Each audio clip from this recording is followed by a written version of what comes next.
Hey guys, it's M. And no, it's not satire M. It's not I'm gonna talk like this. It's not that. It's not that. This is just really me. I'm back. Hey.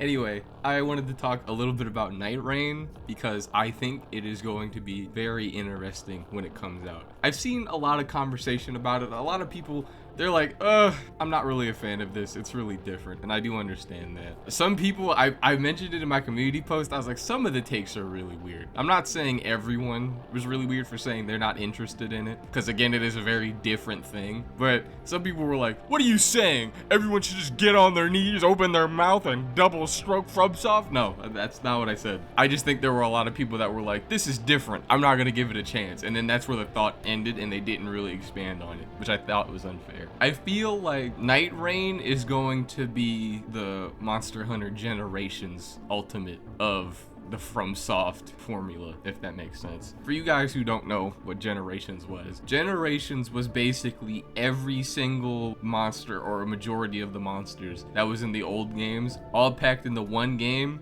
and then they put an action spin on the main gameplay. There's still to this day not a game that plays like Generations, because Generations had so much crazy shit in it. They had like the adept style where you could time your parries or your dodges to get like a special attack off. There was Valor style, which that was the parry style. It was very high paced and there's always something going on. And it was like our final send off with all these monsters and creatures we saw over the years. And after that, we didn't get another game in that style. We obviously got Monster Hunter World, but I would say if you've played them both, from Generations and behind to Monster Hunter World, there was definitely a shift in how the games were made. And I don't really want to get too deep into it, but I would say World is the newer style where they appreciate a ton of the world and environment, and there's a whole bunch of things going on. And Generations and before was more so you fight the monster and deal with stuff. It feels like there's a distinction between the old gen and the new gen of those games. And I feel like Nightreign is going to be like our final encounter with this old way that they used to do things,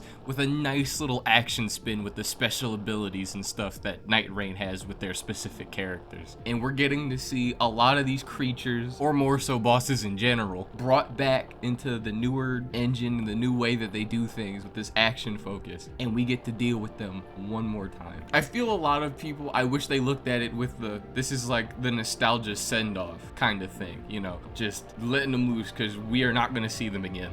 Like, even some of the guys they did show, I'm not going to spoil them, but these guys, we are not seeing them again. I can't think of a single reason we would see these guys ever again. I would say it is going to be very different from Elden. You know, obviously from what we've seen, it is very different from base Elden. It is very much focused on different aspects. I don't think that's necessarily a bad thing. I don't think everyone who likes base Elden is gonna like it, and that's fine. But I think we should give it a try when it comes out. I think a lot of us should give it some sort of attempt to go, oh, this could be cool. Okay. Oh, look, Pontiff.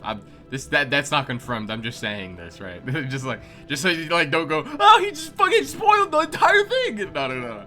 I really do think that this is going to be our, okay, let's give it one last push and then it'll switch into something else. It's not like we haven't seen them switch into other things. Sekiro was pretty different, right? Armored Core speaks for itself. Kingsfield, I believe they made Echo Knight, which is nuts. I could be completely wrong, right? We could have 10 years pass and they go Elden Ring 2 and you play as Godwin and it's basically the same game. I think that could happen. I just don't think that's gonna happen. I don't think that's going to be the case here. But anyways, also, this is just a quick cut-in point before we wrap up because I remembered it the day after I originally recorded this. I would say another thing is that with me, for Elden, a lot of times I do want to play it. I do think the gameplay of it is very fun. The problem is I'm like, oh, well then I have to go through the open world and explore all this stuff and then find all this stuff again and remember where to go. Nightreign isn't like that. It is a more compact, action-focused experience. So I feel like a lot of the stuff that stops me from just casually jumping back into it, Nightreign will kind of handle with its more combat-based focus. Again, I've heard people say that they're tired of Elden, and honestly,